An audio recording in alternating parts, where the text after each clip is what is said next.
We have tidied a few things inside our blueprint by converting some events into functions.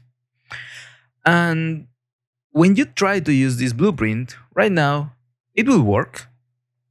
But the only problem that I could find right now is that whenever I drag and drop my blueprint, it's going to start here and it won't move to the correct location unless I press on the platform down button, right? If you don't have that, make sure that your functions, both of them, has this check of call in editor. Now, what is happening? It's okay because that's the way that my blueprint has been defined. By default, its location is this one. What should I do if I want to change this to reflect the value selected by the platform down C location, which is -40? Then, this is something that we should run before the game starts.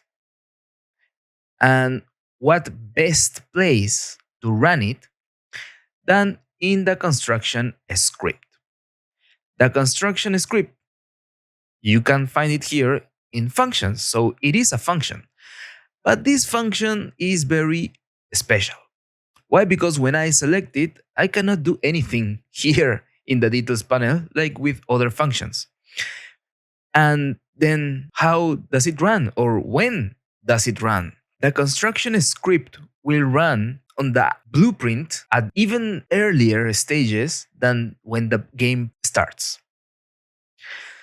So when the game starts, we know that the event begin play will run, but the construction script runs even earlier.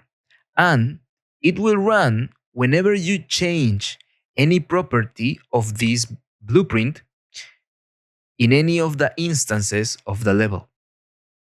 For example, if I move it like this, the construction script will run because I have changed a property which was the location. If I decide to change one of these values, the construction blueprint will also run because this property, this variable, is inside of the blueprint.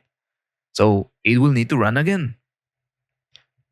Now, what do we need to do here in the construction script for my platform to start on the correct location? Well, let's just run the platform down.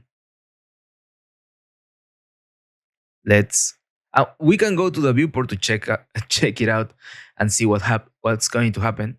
Let's save, compile, and the construction script has run, which means that here it has also run.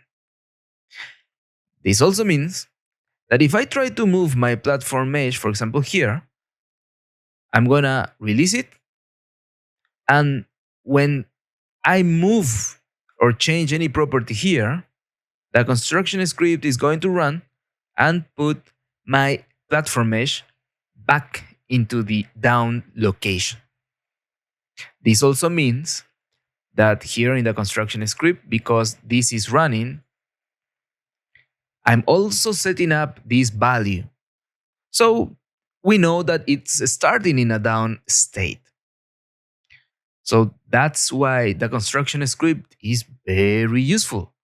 And we can do a lot of crazy things here, like start spawning instance meshes whenever we want to create, for example, a fence. Usually it's done here because we can select like a starting point, an end point, and then create things between those points. Yeah, we can do a lot of things, but mostly we use it to initialize values and set up some variables.